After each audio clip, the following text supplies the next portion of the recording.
Some pretty jarring footage here, and I'll just play a second of it.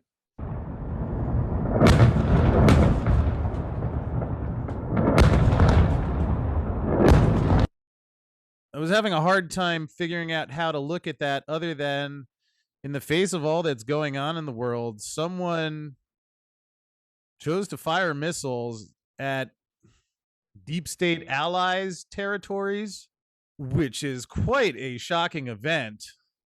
I mean, is that, that the rest of the world finally isn't that scared about the Biden and deep state administration anymore, that all these years later, now they're doing this because we know how the U.S. responds anytime someone attacks any of their property. So again, a little gray area there. But then the next morning, you have U.S. warns Russia of NATO first response if its territory hit after strikes near Polish border. They reported 35 killed at a facility where, until last month, U.S. National Guardsmen trained Ukrainian troops. So there it seems like Putin, in the face of everything now, even he was warned before going into Ukraine, said they're going to sanction you. He did it anyway. Now he's been sanctioned.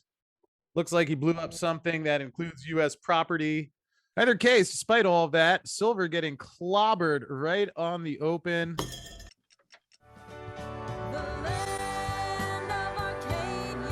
Well, hello there, my friends. Chris Mark is here with you for Arcadia Economics again on Monday, March 14th, 2022. Most videos we've done in a day in a while, but a lot of things happening that personally I think are important for Americans to know and understand. Quite unfortunate in its own right, but we'll try and leave my thoughts aside and just get you what is happening. As you can see, in the midst of everything going on the planet, the escalation of the war in Ukraine, sanctions, let alone all the stuff that was happening in Canada, freezing accounts, truckers shutting down supply chains, everything else. And as you'll find out a little bit later today with the call with Andy Schechtman, really shortages. I think you could use the word shortage. I mean, most products are unavailable. The ones that are harder to find. So I think that's a shortage. And it's not broken yet, but either case, despite all of that, silver getting clobbered right on the open. I was wondering if last night was going to be the night where we finally saw some sort of normal pricing where demand for something skyrockets, price goes up. I sure was not correct in that hope. Or maybe the hope was correct, but didn't play out like that. And you see down $1. Gold in the midst of all this, down $40. I would suggest that the main sellers are most likely Ross Benham, the Exchange Stabilization Fund, the Federal Reserve, and the banks that are short. I mean, my understanding, again, I am not a technical chart wizard, but is that the gold and silver both over the key moving averages, which would imply a buy signal, I would think. Feel double check that before making any decisions. But any case, you see the metals down sharply. Look at palladium. Now, here's a whopper. Wow, I saw it was down before. Palladium down 16%. Keep in mind, the majority of palladium, I think it's like almost 50%, comes from Russia. So as they continue, as the tension between U.S. and Russia continues to escalate, thereby making it a bit of a problem of how this palladium market's going to shake out. Yet you see down 16%. Imagine if the stock market was down 16%. I'll bet you would be hearing from the government then, although the government is busy behind closed doors intervening and making sure the stock market, which now is down, but last night, even through all this, futures were shooting higher. So wow, palladium had really been soaring and down $444 right now. I think a lot of this stuff is going to get reversed in a big way soon. Although, boy, was I stunned that even with all that going on, that blow past yesterday's open. So what do I know? Been stunned for the last 10 years with what's gone on, but I'll just try and keep to the fact here. And here you see stock market now down a little bit in the Dow Jones, NASDAQ getting hit harder. I don't know what this little flash crash there is, if that's just their data or what, but as you can see on the open throughout all of these events, somehow stocks were higher. Now, as we'll get to with inflation, even Joe Biden seems to have thrown in the towel. I mean, a week ago, he was saying, he's going to, biggest challenge, State of the Union address. We got to get on that. We're good to go. We're going to, come together as Americans. Then now it's Putin's fault, and we're just can expect a lot more, even as his policy continues to shut off the flow of resources and guarantee an already precarious situation that the Fed helped get us into. So stocks were higher in that environment, oddly enough. I'm not sure who's going to be able to buy all those products and how those companies are going to maintain their margins, but maybe Ross can fill us in on that. Adding to the conditions that I'm describing here, report domestic wheat stocks at their lowest in 14 years in the United States. So if anyone hears me, for a lot of people who've, seen me feisty at times, whether on the show or in the comments or specifically at people like Ross Benham, this is why. Because now he serves this man, Joe Biden, who's now taken the Russian situation to the point where now we're affecting the food supply. So this is getting to the point where now people might starve, or you don't have food. This isn't, but they're playing war games. And the biggest thing is continuing a facade of lies about what's actually going on in Ukraine, which we will touch on briefly in this one. We did record a video the other day that digs into that quite a bit, because there's a lot of things that you're being lied to about by the U.S. government. Once again, go figure that. And if someone thinks I'm pro-Russian or pro this or that, knock yourself out. I'm pro common sense and fact, and I will put the data behind that statement before we wrap up here today. So, but I mean, with Benham, rather than being honest with their constituents that they're supposed to protect, all they're busy doing is propping up the stock market to delay the collapse of the bubble and hammering the metals so that people who were able to read through this crime wave, making it as hard for them as possible, at the same time making it hard for everyone as possible, with prices of everything that is going up. And really I don't see how there's going to be an end to that in sight anywhere soon. Especially now, tack on to all of that. This came out Saturday. Here was the headline: U.S. consulate in Iraq hit by multiple missiles. Iran launched suspected. This was pretty shocking to me, especially when you see what actually happened, which now there's some debate, because here, a day later, Iran claimed responsibility for the attack, although Secretary of State Wendy Sherman denying early reports that the U.S. consulate was the target and had been hit. So some conflict there, but it seems like this was a retaliation against Israel, is at least what has been reported there, ally of the U.S. And while the Wendy says that U.S. consulate was not the target, she is working for the State Department. So take that as you will, but let us go here. Oh, wait, no, there it is. Because when I saw this Saturday in the midst of everything that was happening, now, again, this was predicated on the fact that the U.S. consulate was being targeted, although even that distinction we'll address in a moment, but some pretty jarring footage here, and I'll just play a second of it.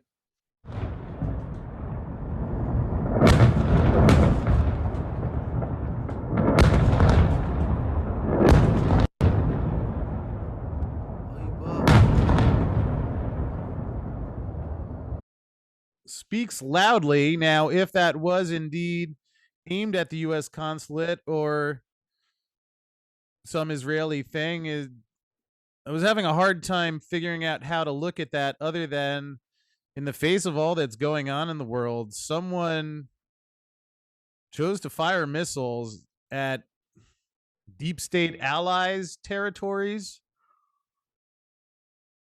which is quite a shocking event. I mean, is that, that the rest of the world finally isn't that scared about the Biden and deep state administration anymore, that all these years later, now They're doing this because we know how the U.S. responds anytime someone attacks any of their property. So again, a little gray area there. But then the next morning, you have U.S. warns Russia of NATO first response if its territory hit after strikes near Polish border. A reported 35 killed at a facility where, until last month, U.S. National Guardsmen trained Ukrainian troops. So there it seems like Putin, in the face of everything, now, even he was warned before going into Ukraine, said they're going to sanction you. He did it anyway. Then now he's been sanctioned. And despite that, looks like he blew up something that includes U.S. property. So the idea that this is getting better, not appearing to be the case to me. In the face of sanctions, now Russian missiles are going to bases that were previously housed by U.S. troops. And as we'll cover, for everyone who's just saying that Putin is the new Hitler and he's going and just beating up on some defenseless Ukrainians, a facility where until last month, U.S. National Guardsmen were training Ukrainian troops. I mean, is that at some point maybe a little justified if Russians are concerned that U.S.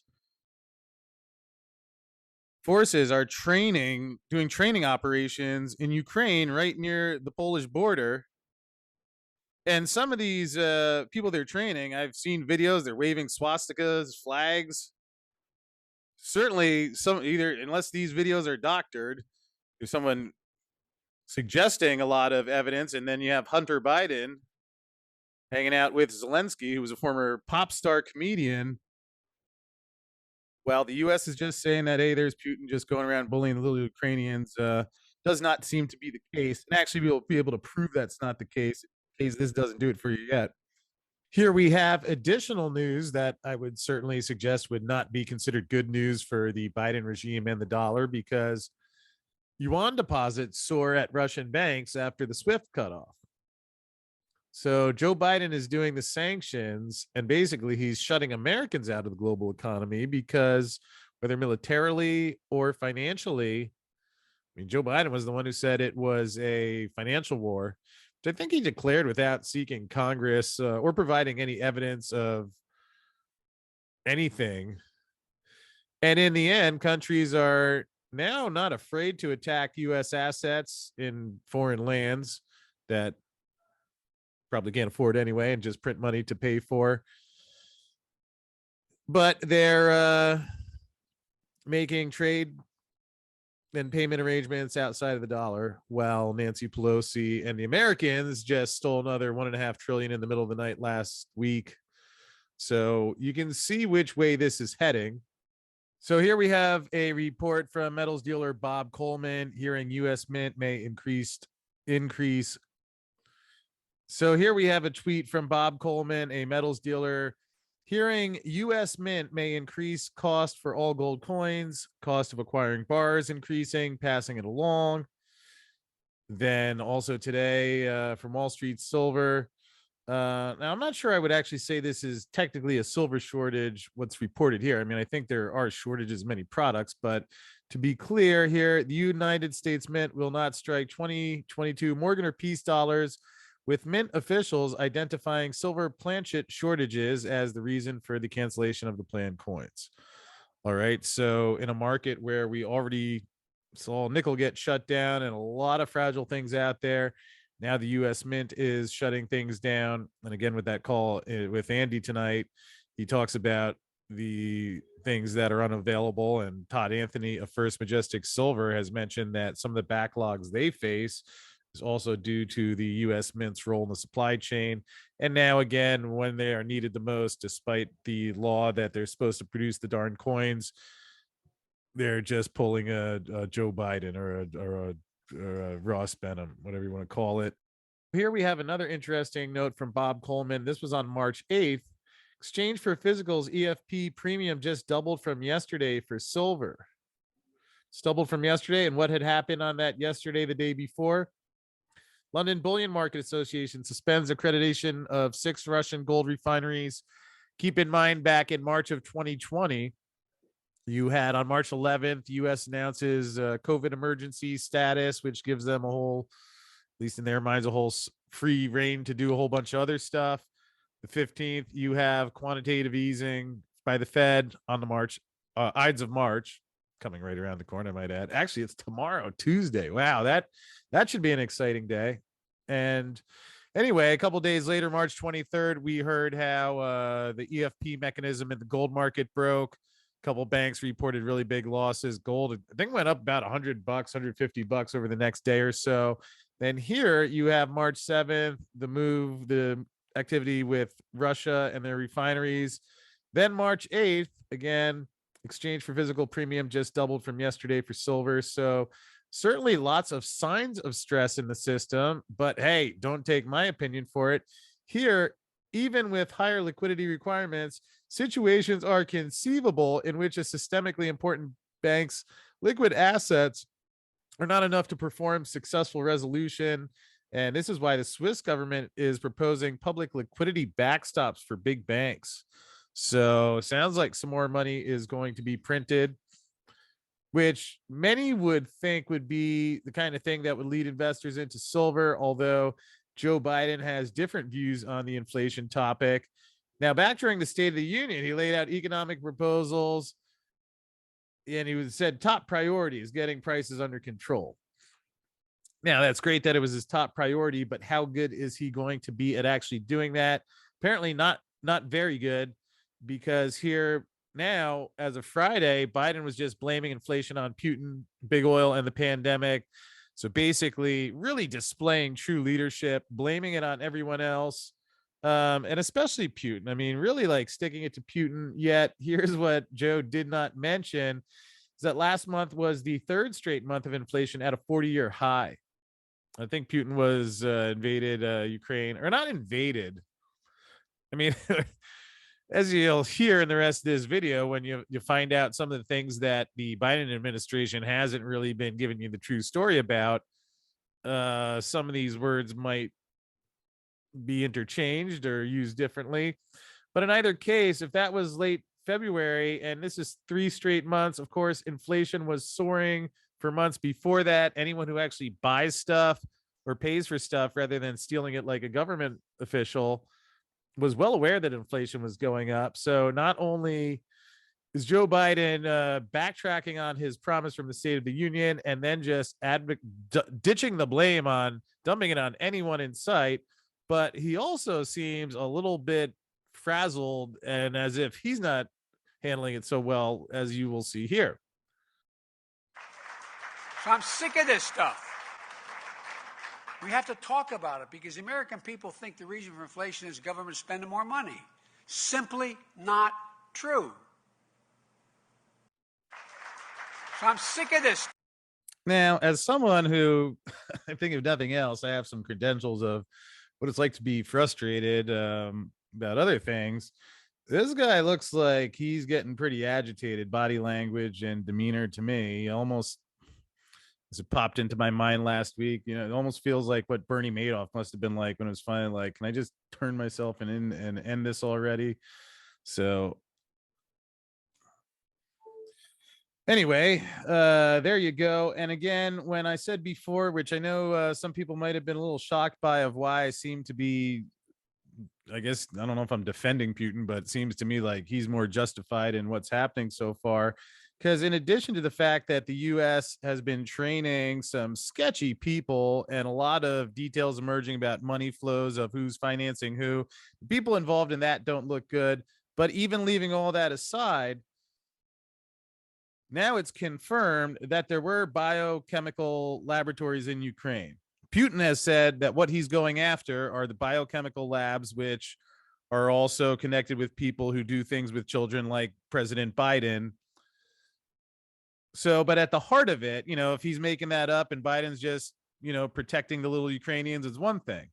But if there actually are these labs, and now if that other article is correct, that there actually were U.S. training centers in Ukraine, then that would be like, as Jim Rogers even pointed out last week, that'd be the equivalent of Russia setting up biolabs, training soldiers right in Mexico, right underneath the U.S. border, And we know that none of the American warmongers would stand for that. So, but let's hear. This is Victoria Nuland of the Secretary of State for, can't see her title there, but listen to what she says. I only have a minute left. Let me ask you, Ukraine have chemical or biological weapons? Ukraine has biological research facilities, which, in fact, we are now quite concerned Russian troops, Russian forces may be seeking to gain control of. So we are working with the Ukrainians on how they can prevent any of those research materials from falling into the hands of Russian forces should they approach. I'm sure you're aware that the Russian propaganda groups are already putting out there all kinds of information about how they've uncovered a plot by the Ukrainians to release biological weapons in the country and with NATO's coordination. If there's a biological or chemical weapon incident or attack inside of Ukraine, is there any doubt in your mind that 100% it would be the Russians that would be behind it? There is no doubt in my mind, Senator, and it is classic Russian technique to blame on the other guy what they're planning to do themselves. That's actually a classic American government technique, which was used in the Gulf of Tonkin, leading us into the Vietnam War. Pearl Harbor bombing, which they knew about well in advance, that was used to get the U.S. into World War II. And also the sinking of the Lusitania that was used to get America into World War I. Feel free to look those up on your own time. But, you know, this woman seems like the female Dick Cheney is how I heard someone describe her, and seems close enough to me. Last question. I am certain that the Russians were looking at their reserves as a way to buffer sanctions. Do you know how, now that we've sanctioned the central bank along with others, do we have an idea of what percentage of their reserves are frozen or inaccessible to them? Virtually all of them are now frozen. You notice that the country's been under currency controls for almost 2 weeks now, and the whole point of putting so many of these top 10 banks under sanctions is to make it impossible for them to get access to their cash. It's also made a lot of things impossible for many Americans, such as paying for the increased cost of gasoline, the issues that now are exacerbated in terms of getting commodities. If you need palladium for your car parts, and now the majority comes from Russia, which means you're going to have lower supply. Now stuff that affects people's ability to live is affecting the food supply, yet rather than acknowledge or ever do their job, they're just going to rig it further. And here with Nuland, all right, so now not only are there U.S. training missions going on where the people involved, there's videos of them acting like Nazis. There's sketchy backgrounds on people like Zelensky, who, by the way, is doing a Zoomer for the world on Wednesday night. I can't wait to see that one. But it's Putin's fault that inflation's going up. Putin started World War III. When this stuff is going on right outside of his fence, why is it always the other guy, aside from whatever the U.S. government, who does this all over the globe, and then they blame it on Russia? Well, that to me makes a bit of a difference in what's going on, and I guess people can feel how they feel about that. In case you want that explained a little more eloquently than I could, we did record this episode on Friday, What's Really Going On in Ukraine. Ron Gavrieli, great interview. He's quite knowledgeable. A lot of people really enjoyed that. And if you're trying to understand what is happening, which I would suggest is a lot different than what you're being told by your government and banks and corporations that are all ganging up on Russia and assuming that Joe Biden is telling the truth, a dubious proposition at any point in time. And now with some of this evidence going out there, is it a surprise that U.S. installations are being attacked? I mean, this doesn't happen often. So whether you want to say American assets are under attack or the concept of America is under attack, I mean, look at what this regime is doing. And this is not just Biden. This is George Bush. This is Clinton's, all of these people. They've put America under attack. Now other countries are finally standing up and saying, we're not scared anymore, as evidenced by what they're doing. And where does this leave American citizens? How are they supposed to feel? How do you feel? You feel safe? Feel protected by Joe Biden? Here, in case you're not sold yet, here's the alleged American vice president. Let's hear what she had to say. As you can see, it doesn't sound like Craig Hemke was impressed, but let's. President Biden has said that Americans will feel some pain for the sake of defending freedom and liberty, but there does seem to be no end game in sight. How long should Americans expect? How long should we be bracing for this really sort of historic inflation and some unprecedented gas prices? Sure. Nice leadership right off the bat there. Maybe she trained under Joe Biden. In terms of the discussions that the And I'm sorry I interrupted, but make sure you hear what his actual question is. How long should Americans expect? How long should we be bracing for this really sort of historic inflation and some unprecedented gas prices? Sure.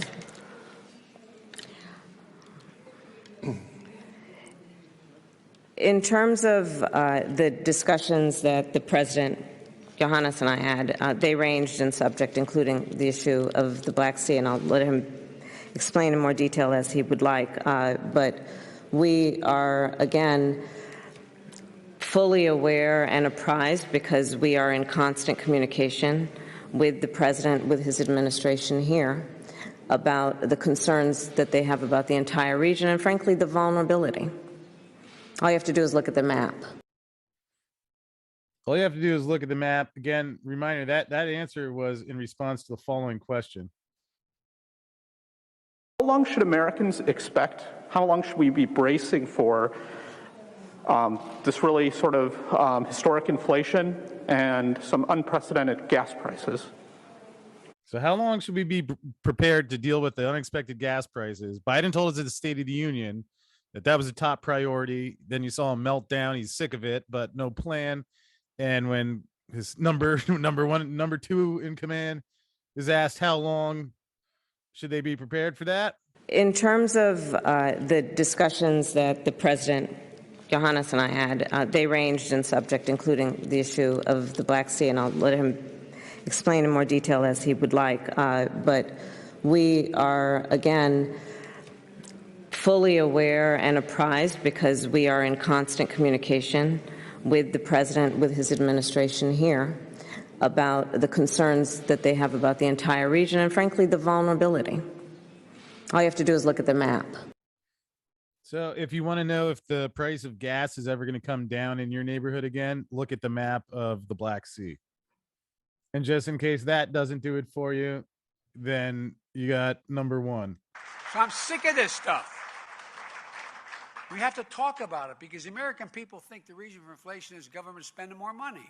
Simply not true. Well, in one sense, I suppose you could say he's right, that it's not just that the government spends more money, it's also that the Federal Reserve prints more money, and then that the banks manipulate the price of gold and silver while Ross Benham at the CFTC runs cover. Although if you go to arcadiaeconomics.com, the silver manipulation evidence room, which we've been beefing up, and you can see the evidence submitted to the CFTC, as well as how they've suppressed that evidence, continued to basically serve you up to the banks on a silver platter. So a lot of reasons that Joe Biden doesn't understand. And fortunately, I tried to explain to Ross Benham, but Ross Benham was too busy with his hand in the cookie jar, as that is usually the case. So anyway, now you know how that works. There's Kamala, Joe, and look how fortunate this is. We'll be covering, I mean, there is a lot going on. That's why there's so much coming. I have a video coming about the nickel crisis and JP Morgan. Rafi Farber had a great video about that. But look at this. JP Morgan, who's directly involved in it, is going to lead talks to contain the nickel crisis. Now, keep in mind, would you believe that the guy who was short and facing the margin calls, who does he owe the margin calls to? JP Morgan. Isn't it funny that they find themselves in the center of a lot of these things? Similar dynamics to what we've been talking about in all that whole silver manipulation thing. Yeah, right here, that's described quite vivid detail. And then here they are in the middle of the nickel crisis, which just got shut down. Yeah, that's right. Nickel crisis. Nickel market shut down. And JP Morgan's involved. So you may want to check that out. Article was fantastic. I will be detailing that later today because even though JP Morgan, your president, who may as well be part of, maybe he's on the JP Morgan payroll along with Ross the boss. They won't tell you, but I will. So I'll tell you the truth. Sometimes I take heat for that. And so be it. But, that's what you get here at arcadiaeconomics.com.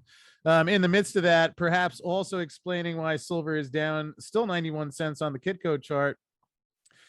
We have now, this again was a Bloomberg opinion piece, but the Fed needs to delay its rate hikes, which anyone who thinks they're going to get 7 or 8 hikes outside of, I could see that happening if you do an overt reset, which I wouldn't rule out.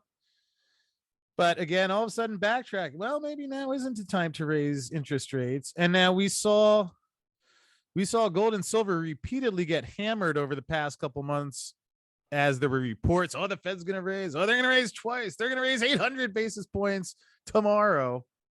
So now if they don't actually do that, I wonder if it will finally be time to see that type of action reversed in the gold and silver prices. In some sense, maybe one thing to watch out for, we're seeing the premiums really shoot up, even on kilo bars, even on 1,000-ounce bars. Again, detailed in that call with Andy Scheckman coming your way later today. So if you want to hit the subscribe button and notification bell and stay tuned on that, you can. It could well turn out that maybe the COMEX never changes their price and they're trading worthless paper back and forth as the darn thing gets drained. But, now Silver Eagle, the prices, those are shooting up. Price, everything is shooting up. So silver is going higher. And we'll see if we reach a break point that really starts to kick that into action. But fortunately, there are a few good guys out there, of which Kuya Silver, run by David Stein, is one of them. Not the easiest environment to run a silver company, but by managing his balance sheet intelligently, he's been able to actually pick up more silver assets at the lower prices. You can find out about the projects here, the corporate there, but also in terms of the news where, you can see that they have been expanding the access or the leverage they'll have to silver should the price go up, given that it's going into a shortage on some levels. So thank you, Kuya Silver and David Stein. And you can find out more about them. In fact, if you go to the Arcadia Economics homepage, which as we move away from FureTube will be more of a central hub, you can sign up to get the notifications there. And then if you go down, special thanks to our sponsors, the companies that help us to bring you this information. And you can click on Kuya Silver or any of those other ones and find out a bit more, see a video that tells you about the company, sign up to get their updates. Here are the press releases down below. So you can actually dig into the things and see if they are not indeed quite different than many of the other investment attitudes out there offered by U.S. treasuries or tech shares, where it seems to me that most of those are designed to clobber individuals to the benefit of Goldman Sachs. But hey, what do I know? So anyway, thank you, David Stein, Kuya Silver, for bringing us this video. A lot happening. We'll have a few more today. Don't fall asleep yet, but hope this was helpful, and I will see you again soon.